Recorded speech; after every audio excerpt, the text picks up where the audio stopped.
It's me again. This isn't exactly the video I want to be making right now. One, it's raining outside and they're calling for snow, so that's kind of a piss off.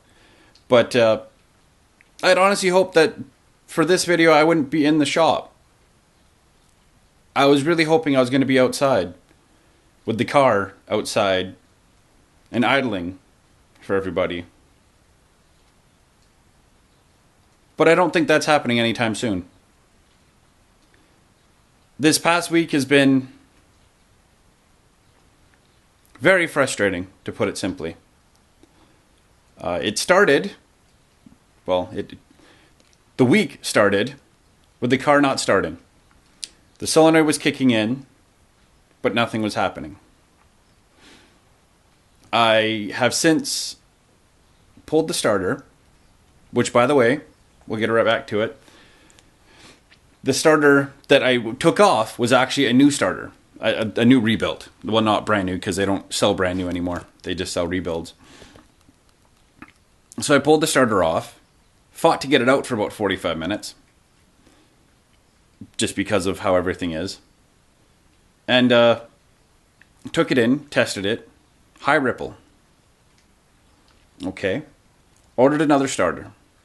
Tested my spare starter, just in case. It tested good, but loud. That was the machine's actual response about it. Like, good but loud. To me, it didn't sound loud, but it was loud, so it is what it is. Ordered another starter. Waited a couple days. It shows up. Tested it. This is a rebuild. Tested it. 100%. Perfectly fine. Not an issue. Good to go. Brought it home.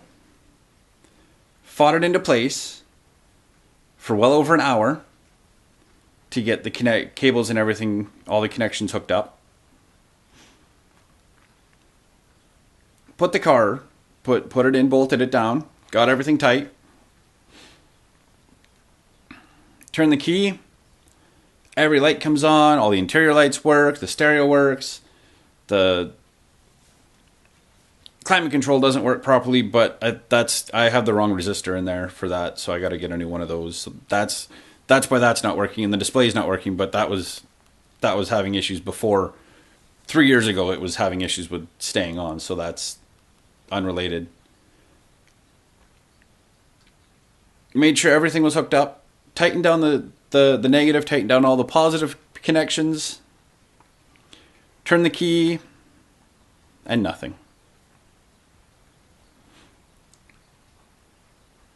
So now, I've started stripping the car apart to pull out the power cable.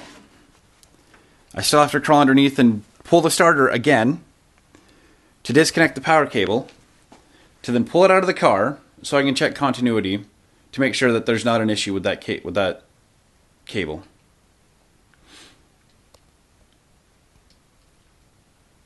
It's very frustrating.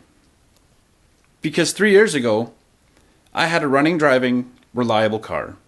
Yeah, it was ugly.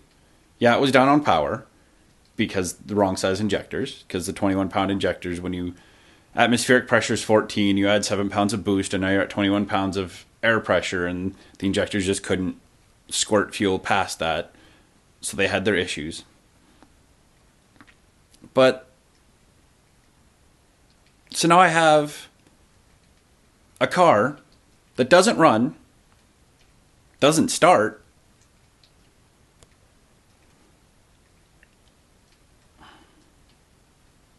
and the paint's not even perfect. So I'm at a point where right now it feels like I've wasted 3 years and a whole lot of money to be getting nowhere.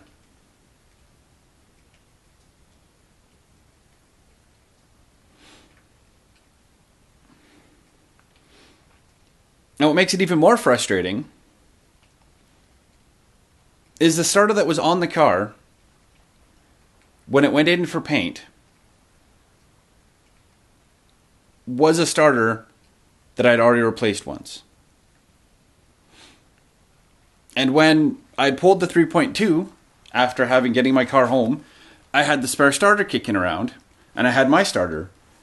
So I took the spare to work, and I was like, I wonder if it's worth hanging on to this thing. So I took it to work, and I tested it, tried it out, worked. Loud but noisy, it said. And, yeah. Other than that, no issues. Perfectly fine. Tried my starter that came with the car, and I was like, I should just test it out. Because, that would really suck to put it in, to install everything and put the engine into the car when I can install the starter right now and find out the starter's no good. So I tested it, and the starter was no good. On a starter that, previous to this, had never shown any signs of issues. No issues, hot starting, cold starting, anything. So I had to replace a starter I had replaced once before. I get this starter, put it in, install it, everything's good, looks good. I've got wires tucked up and away out of the way so that nothing can chafe or burn or anything like that.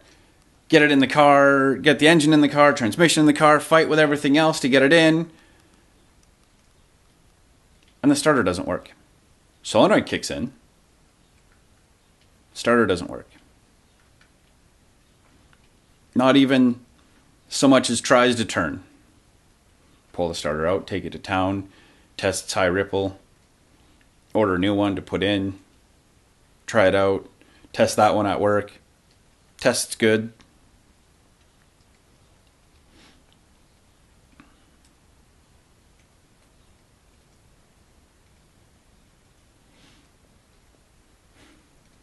Car still doesn't start.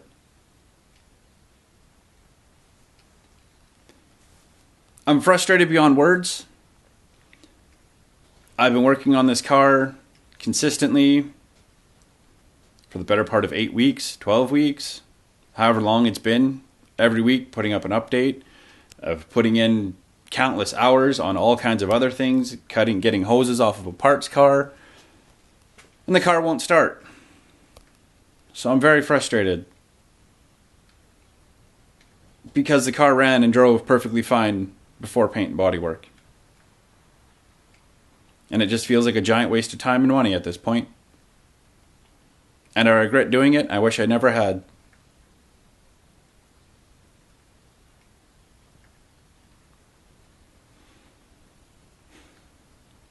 I'm going inside because I'm disgusted with looking at this car because of how frustrated I am with everything about it.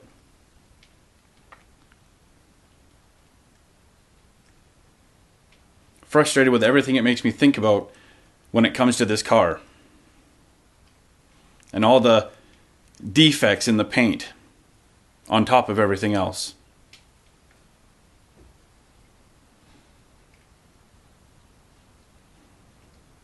And the numerous other issues that have with the paint. A number of the little things with the paint that have really pissed me off. There might not be a video next week. There might not be a video for a while. Because I am that frustrated with looking at this car right now.